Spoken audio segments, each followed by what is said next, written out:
Price the Lord. അപ്പോസ്തലപ്രവൃത്തികൾ 5-ാം അധ്യായം 1 മുതൽ 42 വരെയുള്ള തിരുവചനങ്ങൾ. എന്നാൽ അനന്യാസ് എന്നു പേരുള്ള ഒരു പുരുഷൻ തൻ്റെ ഭാര്യയായ സഫീറോട് കൂടി ഒരു നിലം വിറ്റു. ഭാര്യയുടെ അറിവോടെ വിലയിൽ കുറെ എടുത്തു വെച്ച് ഒരംശം കൊണ്ടുവന്ന് അപ്പോസ്തലന്മാരുടെ കാൽക്കൽ വെച്ചു. അപ്പോൾ പത്രോസ്, അനന്യാസേ, പരിശുദ്ധാത്മാവിനോട് വ്യാജം കാണിപ്പാനും നിലത്തിൻ്റെ വിലയിൽ കുറെ എടുത്തു വയ്പാനും സാത്താൻ നിന്റെ ഹൃദയം കൈവശമാക്കിയതെന്ത്? അത് വിൽക്കും മുമ്പേ നിൻ്റേതായിരുന്നില്ലയോ? വിറ്റ ശേഷവും നിന്റെ കൈവശമല്ലാഞ്ഞുവോ? ഈ കാര്യത്തിന് നീ മനസ്സ് വെച്ചതെന്ത്? മനുഷ്യരോടല്ല, ദൈവത്തോടത്രേ നീ വ്യാജം കാണിച്ചതെന്ന് പറഞ്ഞു.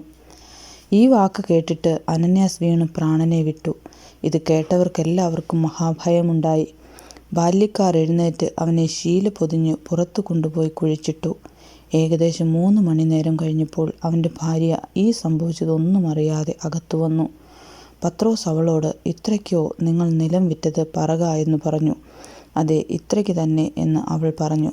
പത്രോസ് അവളോട്, കർത്താവിൻ്റെ ആത്മാവിനെ പരീക്ഷിപ്പാൻ നിങ്ങൾ തമ്മിൽ ഒത്തതെന്ത്?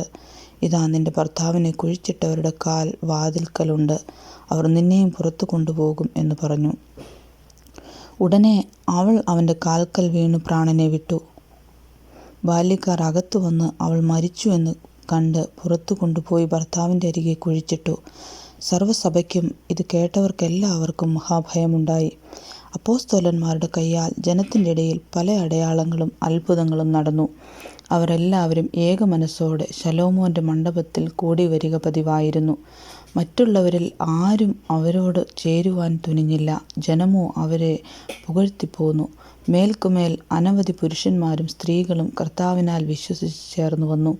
രോഗികളെ പുറത്തു കൊണ്ടുവന്നു. പത്രോസ് കടന്നു പോകുമ്പോൾ അവൻ്റെ നിഴലെങ്കിലും അവരിൽ വല്ലവരുടെയും മേൽ വീഴേണ്ടതിന് വീഥികളിൽ വിരിപ്പിന്മേലും കിടക്കമേലും കിടത്തും.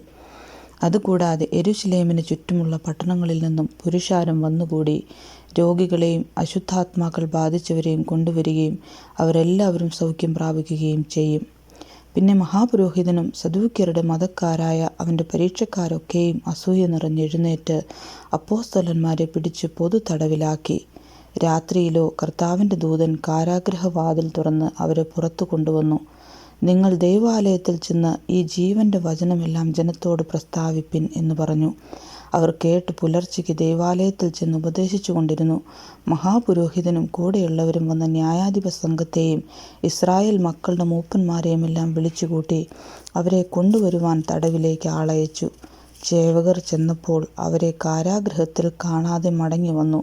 കാരാഗൃഹം നല്ല സൂക്ഷ്മത്തോടെ പൂട്ടിയിരിക്കുന്നതും കാവൽക്കാർ വാതിൽക്കൽ നിൽക്കുന്നതും ഞങ്ങൾ കണ്ടു. തുറന്നപ്പോഴോ അകത്ത് ആരെയും കണ്ടില്ല എന്നറിയിച്ചു. ഈ വാക്ക് കേട്ടിട്ട് ദൈവാലയത്തിലെ പടനായകനും പുരോഹിതന്മാരും ഇതെന്തായിത്തീരും എന്ന് അവരെക്കുറിച്ച് ചഞ്ചലിച്ചു. അപ്പോൾ ഒരുത്തൻ വന്ന്, നിങ്ങൾ തടവിലാക്കിയ പുരുഷന്മാർ ദൈവാലയത്തിൽ നിന്നുകൊണ്ട് ജനത്തെ ഉപദേശിക്കുന്നു എന്ന് ബോധിപ്പിച്ചു. പടനായകൻ ചേവകരുമായി ചെന്ന് ജനം കല്ലെറിയുമെന്ന് ഭയപ്പെടുകയാൽ ബലാത്കാരം ചെയ്യാതെ അവരെ കൂട്ടിക്കൊണ്ടുവന്നു. അങ്ങനെ അവരെ കൊണ്ടുവന്ന് ന്യായാധിപ സംഘത്തിന് മുൻപാകെ നിർത്തി. മഹാപുരോഹിതൻ അവരോട്, ഈ നാമത്തിൽ ഉപദേശിക്കരുതെന്ന് ഞങ്ങൾ നിങ്ങളോട് അമർച്ചയായി കൽപ്പിച്ചുവല്ലോ. നിങ്ങളോ യെരൂശലേമിനെ നിങ്ങളുടെ ഉപദേശം കൊണ്ട് നിറച്ചിരിക്കുന്നു. ആ മനുഷ്യൻ്റെ രക്തം ഞങ്ങളുടെ മേൽ വരുത്തുവാൻ ഇച്ഛിക്കുന്നു എന്ന് പറഞ്ഞു. അതിന് പത്രോസും ശേഷം അപ്പോസ്തലന്മാരും, മനുഷ്യരെക്കാൾ ദൈവത്തെ അനുസരിക്കേണ്ടതാകുന്നു. നിങ്ങൾ മരത്തിൽ തൂക്കിക്കൊന്ന് യേശുവിനെ നമ്മുടെ പിതാക്കന്മാരുടെ ദൈവം ഉയർപ്പിച്ചു. ഇസ്രായേലിന് മാനസാന്തരവും പാപമോചനവും നൽകുവാൻ ദൈവം അവനെ പ്രഭുവായും രക്ഷിതാവായും തൻ്റെ വലം കൈയാൽ ഉയർത്തിയിരിക്കുന്നു. ഈ വസ്തുതയ്ക്ക് ഞങ്ങളും ദൈവം തന്നെ അനുസരിക്കുന്നവർക്ക് നൽകിയ പരിശുദ്ധാത്മാവും സാക്ഷികളാകുന്നു എന്നുത്തരം പറഞ്ഞു. ഇത് കേട്ടപ്പോൾ അവർ കോപപരവശരായി അവരെ ഒടുക്കിക്കളവാൻ ഭാവിച്ചു. അപ്പോൾ സർവ്വജനത്തിനും ബഹുമാനമുള്ള ധർമ്മോപദേഷ്ടാവായ ഗമാലിയേൽ എന്നൊരു പരീശൻ ന്യായാധിപ സംഘത്തിൽ എഴുന്നേറ്റ് അവരെ കുറച്ചുനേരം പുറത്താക്കുവാൻ കൽപ്പിച്ചു.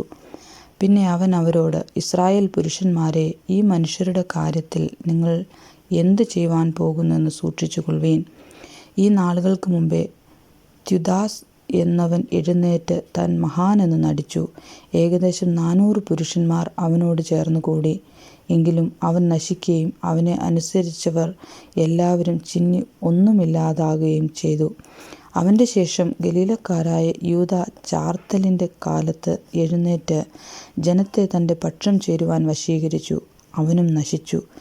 അവനെ അനുസരിച്ചവരൊക്കെയും ചിതറിപ്പോയി. ആകയാൽ ഈ മനുഷ്യരെ വിട്ട് ഒഴിഞ്ഞുകൊള്ളുവീൻ എന്ന് ഞാൻ നിങ്ങളോട് പറയുന്നു. ഈ ആലോചനയോ പ്രവൃത്തിയോ മാനുഷ്യം എന്നു വരികിൽ അത് നശിച്ചു പോകും. ദൈവികമെങ്കിലോ നിങ്ങൾക്കത് നശിപ്പാൻ കഴിയുകയില്ല.